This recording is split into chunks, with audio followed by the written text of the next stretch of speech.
Hello and welcome to Wisdom on Wednesday. I am here with Ellen and we are doing a wrap up of our series, Virtues and the Habits that Form Them. So if you've been following along, we've already done all 7 virtues and you might be wondering what we're doing, but we just felt like it was really important to just bring it all together and really explain why it is we did this series, why we chose these virtues. And so I'm going to turn this one over to you now. Why this list? Why this list of virtues, Ellen? Right, because it is another list, and lists can feel legalistic and daunting. Yes. And yet if we dismiss these 7 virtues, we're dismissing centuries of thought and reflection that have landed on these virtues. So I think it's important that we do that. Today you don't hear a lot of talk about virtue in a lot of places, and it's because we've moved to values, but we can have different values, right? That's right. My husband values going to bed late. I value getting up early. We have different values in music. But virtues, when these were established, they were regarded as essential virtues for all Christians in order to flourish. So they've kind of spanned the test of time, and that's why we've landed on these. There's the 3 theological virtues of faith, hope, and charity, and then the 4 cardinal virtues, which we've discussed, which are prudence, justice, fortitude, and temperance. That's right. So I wanted to say one more thing on that, is that the cardinal virtues are regarded as flowing out of the theological virtues, particularly love. And I know that Paul says in 2 Corinthians 13:13 that combine these 3, faith, hope, he uses the word charity, but the greatest of these is charity or love. That's right. Right? And so if you're in our grammar school, your kids are probably also coming home with the list of the fruits of the Spirit. And you may be having activities and learning verses with respect to understanding which of the fruits are identified. Right. Can you share a little bit about how this relates to the fruits of the Spirit? Well, it's fun to see the fact that as we walk with the Lord and we trust the Holy Spirit, this is evidence of what comes out of our heart. And the virtue is actually that heart formation, that excellent moral character that is in the heart that produces fruit. That's right. So it's a little bit of the same. It's just another list. But I think it's important that we look backward a little bit on how they were formed a little further. I know I've been talking with my grandkids about what these virtues are and why they came into place. And the fact is that as I do that, I think I see them valuing them more. It's interesting because as they understand them, and yesterday was really funny, I was able to point out to my grandkids when I noticed some fortitude and when I noticed some temperance. And then I was watching them play soccer out in the field and I noticed a lack of justice or fairness being played out with my competitive grandkids on the soccer field. And that's really neat when your kids are able to really identify and you're able to use these virtues in your everyday discussions. And that's our goal, that we can really have these in their hearts so that as they're living about their everyday lives and in their relationships, in the school, they're understanding these virtues. Exactly. When they're exhibiting in them and when they're not. Exactly. And one of the things that happened in the beginning of this list being formed is that they were formed as a remedy against what was considered the head sins of people, the principal sins from which others flow.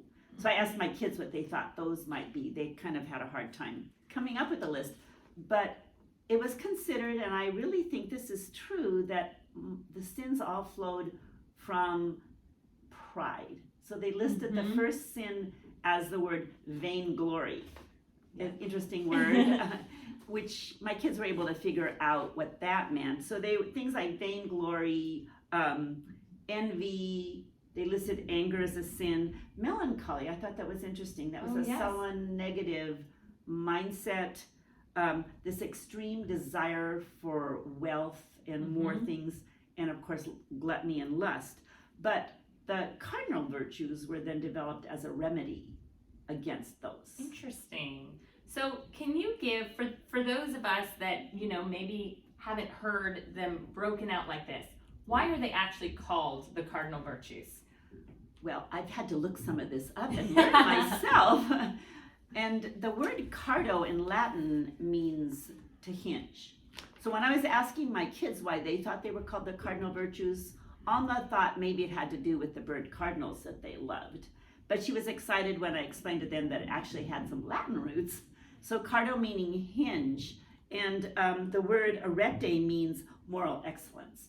And so they really were these, the cardinal virtues would be the moral excellencies from which all of our character that's Christ-like forms. Oh, okay. Yes. And I think so in past years, Veritas hasn't necessarily focused directly on the virtues. You talked about 2 Peter. Right. Being... So in the second year at Veritas, I kind of got really excited about studying 2 Peter when I realized that he had written this final epistle to the church right before he knew he was going to be crucified. Mm-hmm. So in reading his words, it really struck out to me because I figured he had to be speaking about what really mattered to his heart, what he wanted to leave as his final message to the church. And he talks about in 2 Peter chapter 1 how we are partakers of the divine nature, and then he says to make every effort with all diligence, basically, to supplement our faith with virtue. And so virtue being that inner quality and not the external, rules, and even like in the Jewish culture, how they had all these rules, he was talking to them about something different, about a heart condition. So he goes on to say, add to your faith, and there's that top virtue, and he has this list again, another list. But I was asking my kids to tie that back to the virtues, and they were able to do that. And the first thing he says is add to your faith virtue, of course, and the virtue then is made up of these qualities. So to your virtue, you add knowledge. So they clearly understood that to be prudence. Mm-hmm. Then the next word is self-control, which is temperance, right? The next one was steadfastness, which I could see as fortitude, right? And then godliness, which we find our hope in the godliness of Christ on our behalf. And then brotherly affection, or that ability to regard others justly or justice. And finally, love, which is charity. And so you see it even in Paul's message. And then I love the fact that in chapter 1, verse 10, he says, if you practice these qualities, you will never fail.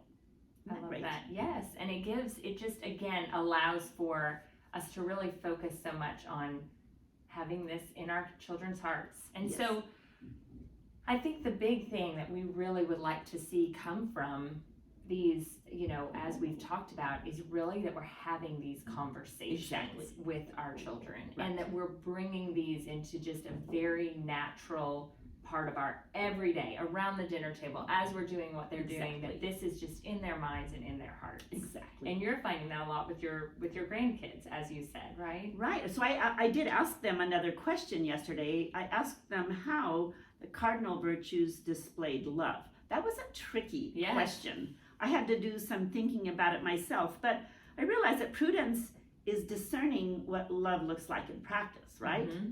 Justice is choosing to act justly out of love for God and others. Yep. Temperance is love focused on the needs of others rather than my needs and what I want. And fortitude is being willing to bear out of love difficulties for the sake of God and others. So you can really see how they all come from love. Yes. So to wrap this up, really, the 7 virtues have endured as a lasting framework for spiritual formation. Really is what they've done. And I think I love that we're really focusing on the why. Mm-hmm. And because we had this discussion a few minutes ago, you can make good choices, right, but not have the heart behind it and not have the virtues. Right. Would you like to elaborate on that a little bit more? A person can not believe in God and still make good choices. Mm-hmm. We know that. They can choose to not murder, not lie, they can choose to be generous. So moral character can happen, but the truth of the matter is we will never be fully who God calls us to be without Christ. He is our fullness. He is who makes us whole. That apart from Christ, we can do good things, but we will never be fully who God calls us to be. That's right. Yeah. And so with that, we will wrap this up, and thank you for joining us. And I will, as always, finish in Ezekiel. I will give you a new heart and put a new spirit within you. I will take the heart of stone out of your flesh and give you a heart of flesh. I will put my spirit within you and cause you to walk in my statutes, and you will keep my judgments and do them. Because it's truly God who gives us that new heart. Right. Thank you for joining us for Virtues and the Habits that Form Them. And if you haven't heard all of the videos that we've done, they're short, 10-minute or less videos. So go back and listen to them. They're a great discussion point for your kids as well. That's right. Thank you.